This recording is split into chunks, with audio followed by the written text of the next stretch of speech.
A very warm greeting to all. Sabka Saath, Sabka Vikas, meaning together with all, development for all, was highlighted as the finance minister presented the first budget of the Amritkal era. The goal is to create strong, empowered, and inclusive economy that is driven by technology and knowledge with a robust financial sector.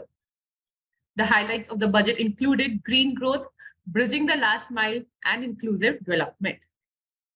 Taxman is excited to organize the budget marathon featuring renowned industry leaders who will guide us through a comprehensive analysis of the finance bill. Our expert panel will delve into the key provisions of the finance bill and provide a comprehensive analysis of the proposed changes in direct tax, indirect tax, and corporate laws. Join us today for a thought-provoking examination of the amendments outlined in the budget.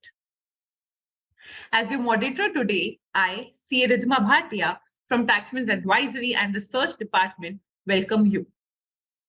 Today's event will feature 11 sessions by 13 knowledgeable speakers over the next 8 hours. You can view the full speaker schedule and agenda on taxmann.com/budget. This webinar is conducted live on Zoom as well as on taxmann.com, Facebook, YouTube, Twitter, and LinkedIn. You can submit your questions by the chat box or comment box, and our team will respond to them. The speaker will also address some of the selected questions at the end of each session.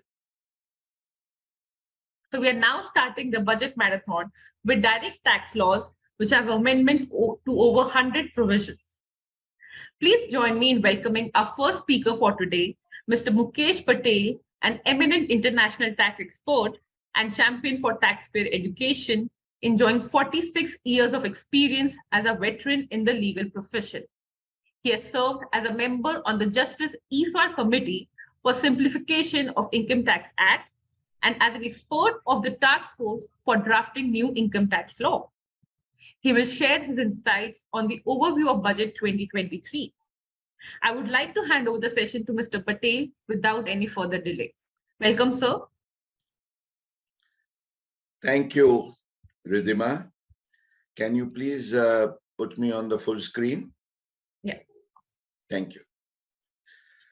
So, a very good afternoon to you all on the occasion of a very historic event, post-budget, which was initiated last year by Taxmann. And this is the second marathon. The trailblazing success of the first marathon encouraged Taxmann to come up with renewed fervor, with extra vigor, greater imagination, and therefore, today you have non-stop 8 hours of a marathon, and as was explained by Ridhima, 11 sessions, 13 speakers. On behalf of Taxmann, with whom I have been myself associated for close to 5 decades now, I would like to take this opportunity to extend a very warm welcome. It's a happy coincidence that the Amritkal budget has been presented, and this initiative is taken up by Taxmann in its Golden Jubilee year. Founded in 1972, Taxmann has been a pioneer in taxpayer and tax professional education in the country, and today has taken several initiatives, not just in the print, but even on the digital media, and has gone into research, practice, academic, and learning sessions. With this, Taxmann enjoys a unique reputation, and I would like to, at the outset, compliment the entire Taxmann team for this wonderful initiative. Friends, you are going to be having a great learning today. In these opening remarks, I want to share with you my own insights into the Amrit Kal budget. I have been myself fortunate to track closely, study and analyze budgets right since 1977, the beginning of my professional career. And I was fortunate to learn the art and science of budget analysis from my very revered budget guru, Sri Nani Palkhiwala, who greatly inspired and motivated me for this. Over these 47 years, I have seen 16 finance ministers present their budgets, and taking an overview of the 75 years of India's budgeting history, let me tell you that the Amrit Kal budget is bound to go in letters of red and gold as a historic budget, a budget that has paved a new path, a new vision and mission for the country when it is marching ahead towards the 100. The striking features of this budget are growth, inclusive development, and fiscal management. Inclusive development to start with, the budget encompasses provisions for almost all important sectors of the economy, be it agriculture, be it industry, with a focus even on the small and medium industries, the micro industries, the focus on education, health, and more than anything else, to keep pace with the times. The focus on green growth, the focus on the artificial intelligence and the digital movements to bring in ease of doing business, to ensure that the plethora of laws with which the citizens of the country are entangled with, he can heave a sigh of relief. I think these are some of the very striking features when we talk of the inclusive development. Coming to growth, friends, this is a big bang budget when the FM, Nirmala ji, has presented something bold and beautiful. Just take into consideration the 10 lakh crores allocated for infrastructure development. And imagine the kind of kickstart it will give to the economy in all sectors with this capex spending. Even on the budget, a railway front, I think this time the layout for the railway budget in terms of 2.4 lakh crores is perhaps one of the biggest ever. And therefore, this is a budget which is clearly directed to ensure higher growth in terms of overall GDP and the economic development. And as was rightly mentioned by the Honorable Finance Minister, to put India from its position number 5 into the top 3, League of Nations in terms of development. Obviously, our GDP growth, which is very close to around 7%, has become a matter of global envy. And no wonder why. Because India is the place to be. Foreign direct investment is flowing in. The government has geared up to keep an environment which is tax-friendly, investment-friendly for global investors. But this time, the entire eye and focus and the expectations were of the common man, the middle class taxpayer, what is he going to be given by the Honorable Finance Minister? It was almost a long wait for 4 years. 4 years, I myself used to say that there was nothing very tangible in terms of personal income tax reliefs in the budgets of Madam Nirmala ji. But this time, I think she has not only been generous, but she has perhaps in her endeavor to present a historic Amritkal budget given tax relief from the personal front, which I tried myself to analyze and work out. These are peerless reliefs.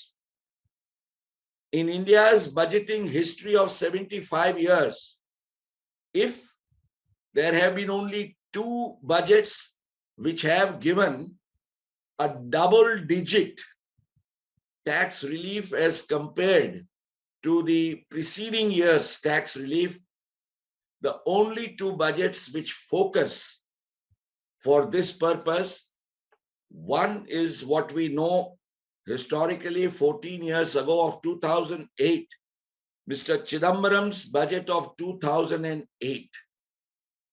At that point of time, in one single budget of his, he gave a relief which worked out to a tax saving of 11.03% over the preceding year.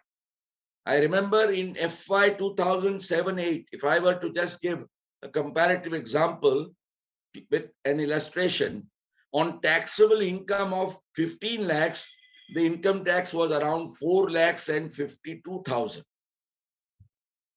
And that was slashed with a package of reliefs, and it came to around 4 lakhs and 2,000. And this 50,000 of tax relief, with reference to the preceding year's 452, worked out to 11.03%. There was no double-digit tax relief until then. And Chidambaramji said at that time that perhaps no finance minister in the future also may be able to match the kind of relief that he had given. Well, history has proved it that our southern finance ministers can do wonders. And this time, Nirmala ji has overtaken Chidambaram ji in terms of the relief she has granted. Friends, take into account 2022-23, the current fiscal, when I'm comparing apple to apple. So I'm taking the existing new tax scheme and the proposed new tax scheme. On 15 lakhs of taxable income under the existing new tax scheme, the tax payable is 1,95,000. And with the package of reliefs on the personal tax front, about which my other colleagues will be talking about more elaborately, when they dwell on this, the reliefs work out to a healthy 39,000 rupees, and therefore against 195 next year on the same income, a taxpayer, middle class taxpayer would be required to pay just 1,56,000. And taking this 39,000 with reference to the 1,95,000, that works out to 20%. Just imagine, friends, 20% tax relief bonanza with a peak almost of 39,000 at that level is something which is a tangible relief, which will help. So on one hand, the economic growth and development will come with the allocations of spending by the government on all important fronts, keeping into focus inclusive development, and with more money into the pocket of the common and the middle class taxpayer, what you will see is it will be directed either for a healthy consumption, boosting up the consumption economy, or a part of it would go for savings, which in any case would be equally useful. The finance minister has had many insightful, they have nothing directly to do with the finance bill. And in order that they may not be missed out, I would like to cover these in my opening remarks and observations. I would say in this Amrit Kal year, the finance minister has been indeed kind to senior citizens, because the most popular investment scheme for senior citizens, which was the Senior Citizen Savings Scheme and which is the Senior Citizen Savings Scheme, it offered them something to park their hard-earned life savings, but at the same time, it was 15 lakhs, which it was being felt needed revision. So the 15 lakhs has been doubled to 30 lakhs. And if both the spouses, husband and wife, are senior citizens in the family, it would work out to 60 lakhs.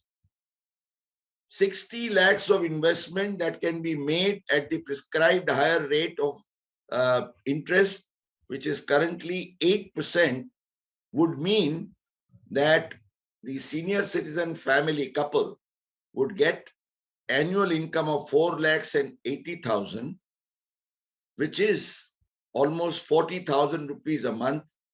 No worries of tax, because obviously up to rupees 7 lakhs, keeping in view the tax rebate, there is no tax. So a very large number of senior citizen couples and families would definitely be happy. A gesture of Mahila Samman has also been shown by the Honorable Finance Minister with the small 2 lakhs Mahila Samman Patras carrying a return of 7.5%.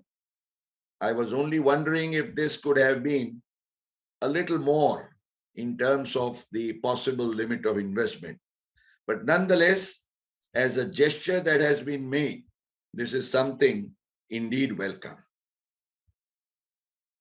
Coming to the direct tax front, while I would not want to go into the individual specific proposals, friends, I am personally so happy indeed, having been part for almost close to 4 years into the participative process of meaningful tax reforms through my very active involvement and contribution that I could very humbly make, being part of the Ishwar Committee and then the task force on direct tax laws.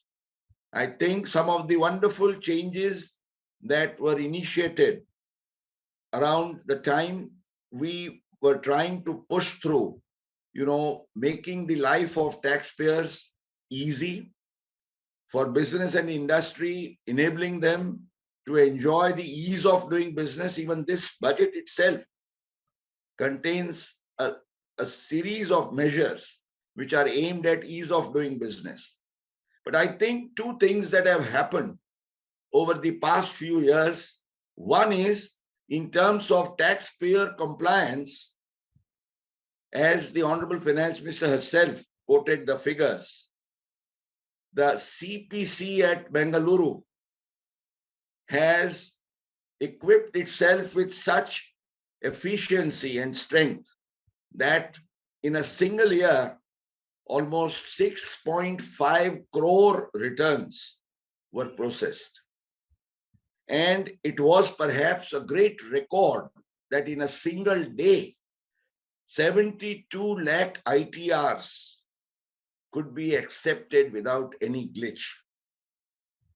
And what is most heartening is, as once again that was quoted, that around 10 years ago, it took an average processing time for a return to be processed by the CPC of 93 days. That has been brought down to 16 days. 16 days is the average. In fact, you may consider it almost miraculous, but it's a fact. And it was heartening to note Nirmala ji herself sharing these figures that 45% of the returns which are currently filed are being processed in less than 24 hours. I think we need to give a big pat on the back of the entire CPC team, which is truly doing a wonderful task. And I'm tempted to, because under the banner of, under the platform of Taxmann, last year, inspired by the response of the budget marathon, we were inspired to take up almost, which came close to a marathon project, but it was a CPC open house. And I would like to, in particular, compliment the very dynamic chief of CPC, its director, Dr. Sibichain Matthew, who, along with his team, on the Taxmann platform, and I was very happy to conduct the same, in a series of almost 4 hours of rounds that we did, we took up so many questions of common taxpayers and tried to address their difficulties, their challenges, and also sensitize mutually each other about the problems and difficulties. I would like to tell the CPC, both at Bengaluru and the TDS authorities there in the north, Ghaziabad, that the finance minister has taken note of the fact that there are grievances still, because systems, have again limitations, and therefore we have to be continuously on the move for innovation. But I am glad that a special mention has been made that there would be a focus on grievance redressal as far as the times to come are concerned. So we hope that with better, we are again, the FM indicated that an extremely taxpayer friendly and next generation kind of tax return, which will be like a pre-filled return, trying to ensure that a taxpayer does not make any mistake at all. In fact, the AIS that has come, the annual information statement, has, I think, played a great role in trying to ensure that there is a greater voluntary compliance. In fact, I would say, friends, that in these past few years on the personal income tax front, the voluntary compliance that has been there is indeed very heartening. And even after the entire package of tax reliefs that are being given, the government revenues are consistently going up. In fact, post-COVID also, the growth in the income tax revenue was not just heartening, it was truly remarkable. So we are all set for good times when the tax GDP, balance is going to be consistently improving. And for voluntary compliance having been improved, I think, 3 things are very important. One is, obviously, I would say, the role of the annual information statement, the role of the insight of the income tax department has played, a very key role, in the sense taxpayers now do realize that the income tax department, knows everything about them, and therefore they cannot afford to play hide and seek. That's number one. Number two, I would say the faceless assessment scheme This is now almost 3 years, and barring some small aberrations and hiccups, I would say the faceless assessment scheme has truly delivered in coming up to the expectations that we had in terms of the ease, in terms of transparency, and to an extent even accountability, with so many inbuilt features into the faceless scheme. And the FM has indicated very firm and clear that even in the time to come, the scrutiny is going to be more and more selectively less in number. That means the thrust is going to be to place trust. So it's a trust for trust as far as the tax department is concerned in their relations with taxpayers. So with technology assisting greater voluntary compliance, with technology trying to meet the expectations of taxpayers in terms of faster processing of refunds, etc., and also trying to have more happy taxpayers who have passed through the scrutiny assessments. I think all this put together is setting up the stage for a perfect, direct tax regime in the times to come.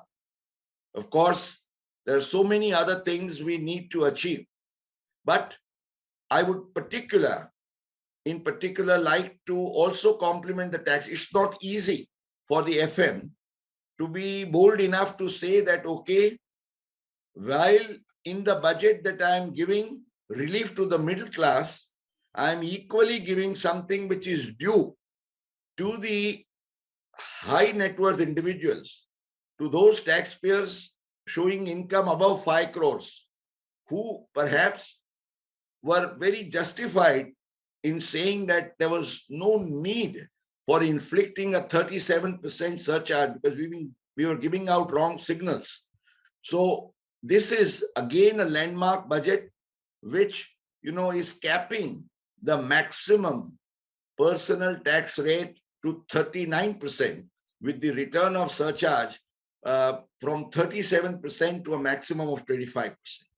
This is also, I would say, one of the very welcome measures as far as the overall direct tax proposals of this budget are concerned. So this budget, even, there are small things that have been taken into account. For example, the need to have physical gold. If it is to be converted to electronic gold, there would be capital gains issues, but imaginatively they have been addressed. There are measures which have looked at simplification and rationalization of several provisions. But before I conclude, I also want to make just a personal observation and understanding in regard to this big debate of old versus new that has been going on for some time. It has been 3 years now that we have had the new scheme, in fact, the existing new, which came in place of the old. And the feeling was very strong that the existing new has not been able to take off in comparison to the old because of some very inherent flaws and drawbacks. I'm very happy, as my colleagues and the other speakers will try to dwell into this in much greater detail. Several speed breakers and hurdles in the existing new regime of personal income tax have been sought to be removed by several important amendments that have been made under Section 115 BAC. And therefore, I consider this as a very healthy measure, because when on one hand, you are expecting that the income tax department is knowing everything about your income and you cannot afford to miss anything in terms of reporting your income. It was a challenging task for the department to be able to really take a look at the plethora of deductions, exemptions, etc., that you are claiming as a common taxpayer, and claiming deductions for them. On one hand, a large number of deductions were giving rise to litigation, and therefore that was required to be checked. On the other hand, it was also becoming tempting for taxpayers who had mischief in their minds that the government may not be able to really track into the kind of claims that are being made by them, except for scrutiny, and with the focus being lesser and lesser scrutiny. It was an irony, it was a contradiction how to handle this situation. So the new scheme, the plain vanilla kind of a thing, where with 15 lakhs, it's just a 50,000 standard deduction and nothing more. That means the taxpayer has to show his income correctly. There is no scope for him to mischievously claim a false LTC or a wrong HRA or an erroneously understood ATC, ATD kind of a deduction claim. So I would say philosophically, we have to accept this fact, and the very fact that the default regime is now going to be the proposed new tax scheme. I think we are moving into a very positive direction where the taxpayers are being told that your tax affairs will be simple, transparent, and obviously on part of the department, there will be the accountability that is expected, and it will also match the expectations in terms of ease of compliance. So with all this, friends, and as I said, I repeat, this budget will be long remembered as perhaps being the #1 budget in terms of the highest ever personal tax reliefs in terms of the percentage relief offered by any finance minister. And the FM could not have waited for a better time than the Amrit Kaal. So with these opening observations and with my compliments wholeheartedly to Team Taxmann for taking up this wonderful marathon, and I sincerely hope they will continue this with added vigor, strength, and imagination in the time to come. Mukesh Patel, I would like to close with all my good wishes and greetings to all my colleagues. Thank you. Thank you very much. Thank you for setting the tone for today's marathon, sir. It was indeed a fantastic session, sir. Thank you. Thank you very much, Ridhima.